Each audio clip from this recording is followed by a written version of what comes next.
जय श्री कृष्ण।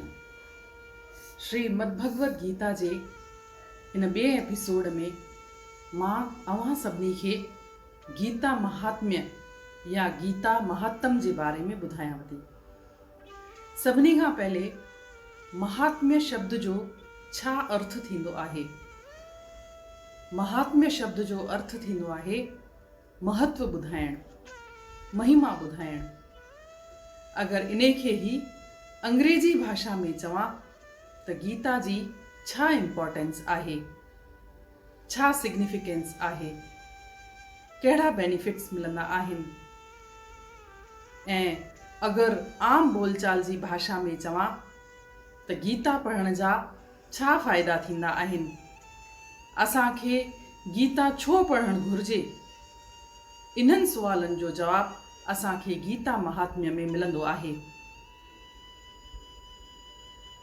महाभारत जे भीष्म पर्व में श्री कृष्ण भगवान अहिड़े माण्हुनि जो वर्णन कयो आहे जिन खे गीता जा उपदेश बिल्कुलु न ॿुधाइण घुर्जनि ऐं उन्हनि खे अनाधिकारी चई करे सॾियो आहे।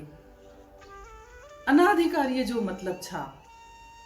अनाधिकारीअ जो अर्थ थींदो आहे अहिड़ा माण्हू जिन खे उपदेश ॿुधाइण लाइ श्री कृष्ण भगवान निषेध कयो आहे ऐं उन जा लक्षण बि ॿुधाया आहिनि।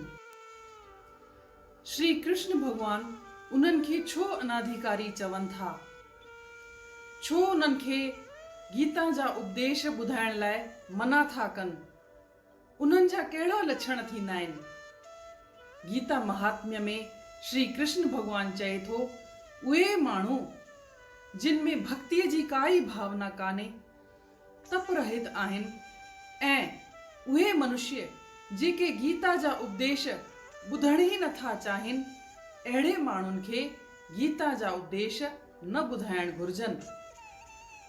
ॿियो, उहे माण्हू जेके श्री कृष्ण भगवान खे दोष दृष्टिअ सां था ॾिसनि, उन्हनि खे बि कंहिं बि काल में गीता जा उपदेश बिल्कुलु न ॿुधाइण घुर्जनि। हिते हिकु शब्द आयो आहे दोष दृष्टि। दोष दृष्टिअ जो मतिलबु छा?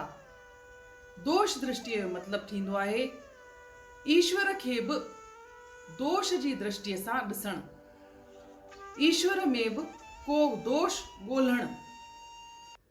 आम बोलचाल जी भाषा में चवंदा आहियूं कि क्रिटिसाइज़ करणु, आलोचनात्मक दृष्टिअ सां ॾिसणु। अहिड़े माण्हुनि खे बि गीता जा उपदेश न ॿुधाइण घुर्जनि। श्रीमद् भगवद गीता में श्री कृष्ण भगवान गीता महात्म्य जे बारे में ॿुधायो आहे। जेके मनुष्य गीता खे ध्यान सां पढ़नि था, श्रद्धा पूर्वक उन्हे जे उपदेशनि जो पालन था कनि ऐं इन जे रहस्यनि खे ॿियनि माण्हुनि खे बि ॿुधाइनि था, सम्झाइनि था ऐं गीता जो प्रचार कनि था, अहिड़ा मनुष्य ईश्वर खे ही प्राप्त कनि था ऐं इहो कमु भगवान खे सभिनी खां वधीक प्यारो हूंदो आहे। अॻियां हली करे चवनि था त इहे माण्हू विरले थींदा आहिनि, सभु माण्हू गीता जो प्रचार न करे सघंदा आहिनि। त जेके प्रचार नथा करे सघनि ऐं गीता खे खाली पढ़ी था सघनि, उन्हनि जे बारे में चवनि था कि जेके मनुष्य गीता खे ध्यान सां ऐं श्रद्धा पूर्वक पढ़नि था, उहे मनुष्य ईअं ई समझो कि हुननि ज्ञान रूपी यज्ञ सां मुंहिंजी पूॼा कई आहे। पर जेके मनुष्य गीता शास्त्र खे पढ़ी न सघंदा आहिनि ऐं खाली ॿुधी सघंदा आहिनि, त उन्हनि जे लाइ श्री भगवान चवनि था कि जेके मनुष्य गीता शास्त्र खे ध्यान सां ॿुधंदा आहिनि, श्रद्धा सां ॿुधंदा आहिनि ऐं काई दोष दृष्टि न रखंदा आहिनि, उहे मनुष्य पापनि सां मुक्त थी वञनि था ऐं उन्हनि जा पुण्य बि वधी वेंदा आहिनि। इन नमूने सां श्री भगवान श्रीमद् भगवत गीता में चवण जो, पढ़ण जो ऐं ॿुधण जो महात्म्य ॿुधायो आहे कि कलयुग में 4 गकारनि जो विशेष महत्व आहे। हिकु गीता, हिकु गायत्री, गंगा ऐं गोविंद। इन्हनि खे जेको मनुष्य हृदय में धारण करे थो, उहो मनुष्य जन्म जन्म जे बंधन सां मुक्ति पाए थो। हिकु पंजो गकार जेको मां पढ़ियो आहे, उहो आहे गौ माता जी पूॼा करण। इन नमूने सां इन्हनि पंजनि जी पूॼा करण, हृदय में धारण करण, इन्हनि जी प्रति श्रद्धा रखण, जन्म जन्म जे बंधन सां मुक्ति प्राप्ति जो साधन आहे। हाणे सुवाल तो उथे, कलयुग में गीता जो छा महत्व आहे? श्रीमद् भगवत गीता जेका 5000 सालनि खां बि पहिरियां ई लिखी वई आहे, अॼु जे संदर्भ में, अॼु जे कॉन्टेक्स्ट में गीता जो छा महत्व आहे? इनखे मां हिकु मिसाल सां समझाए सघां थी। गीता जो महत्तम या गीता जो महत्व शब्दनि में सीमित नथा करे सघूं, पर हिकु मिसाल, हिकु उपदेश सां मां इन जो मतिलबु समझाए सघां थी। गीता जो हिकु उपदेश आहे सुख दुख में सम रहण। इन जो मतिलबु थींदो आहे कि अगरि असांखे को सुख अचे, का ख़ुशीअ जी ॻाल्हि अचे, त असांखे अहंकार न करणु घुरिजे, ऐं अगरि असांखे कोई दुख अचे, का मन जी ॻाल्हि मन जे मुताबिक़ न थिए, त असांखे दुख वधीक न करणु घुरिजे। इनखे चइबो आहे सुख दुख में सम रहण। इन नमूने सां गीता असांखे मानसिक संतुलन रखण जो उपदेश ॾिए थी। पर थींदो छाहे, असांखे थोरी ख़ुशी मिलंदी आहे, को भले थोरी ही तारीफ़ करे त असांखे अहंकार अची वेंदो आहे, ऐं अगरि थोरी ही केरु गिला करे या असांजे मन जे मुताबिक़ को कमु न थिए त असां तमामु दुखी थी वेंदा आहियूं ऐं डिप्रेशन में बि हली वेंदा आहियूं। इन नमूने सां मन खे जेके भाव आहिनि, उन्हनि जे में उतार चढ़ाव वधीक थो अचे। इन्हे खे चइबो आहे फ्लक्चुएशंस ऑफ इमोशंस। भावनि जो उतार चढ़ाव, जेको असांजे मन जा भाव आहिनि, दुख सुख जा भाव, उन्हे में उतार चढ़ाव घणे अचण सां मन जी ग्रंथियुनि ते दबाव पवंदो आहे,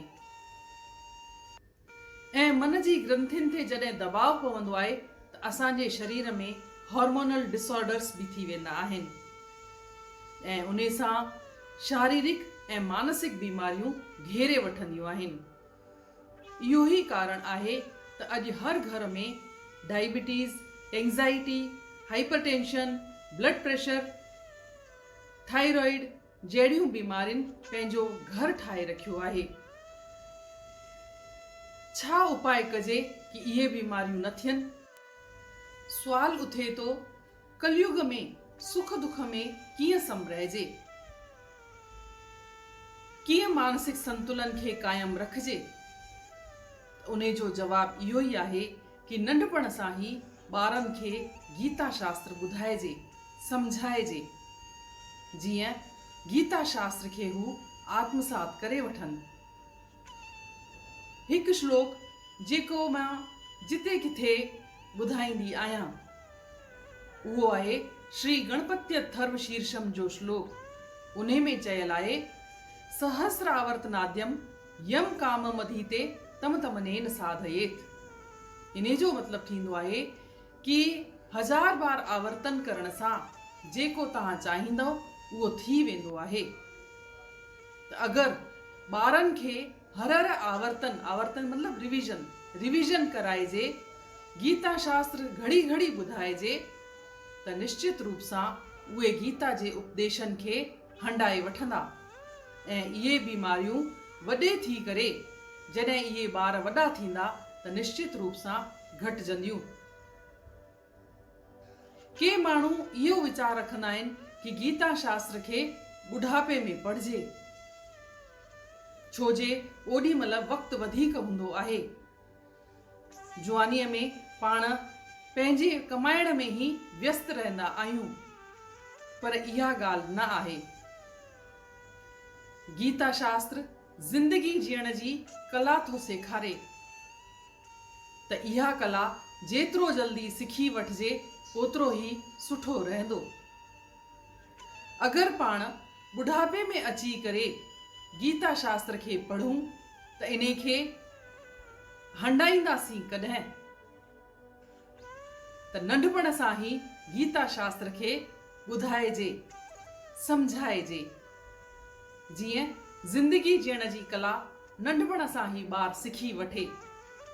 मां घटि शब्दनि में इहो ई गीता जे महत्तम खे सम्झाए थी सघां। हालांकि गीता जे महत्तम खे ॿुधाइण लॻभॻि असंभव आहे। आख़िर में हिन कोरोना जे पीरियड में मां हिकु लोक कल्याणकारी प्रार्थना कंदी आहियां ऐं उहा ई प्रार्थना मां तव्हां सभिनी खे निमाणी वेनती थी कयां कि तव्हां बि कयो। उहा आहे सर्वे भवन्तु सुखिनः सर्वे सन्तु निरामया। इन्ही लोक कल्याणकारी भावना सां मां अॼु जो एपिसोड इते ई पूरो थी कयां। सुभाणे गीता शास्त्र में युद्ध जी छा पृष्ठभूमि आहे उन जे बारे में चर्चा कंदासीं।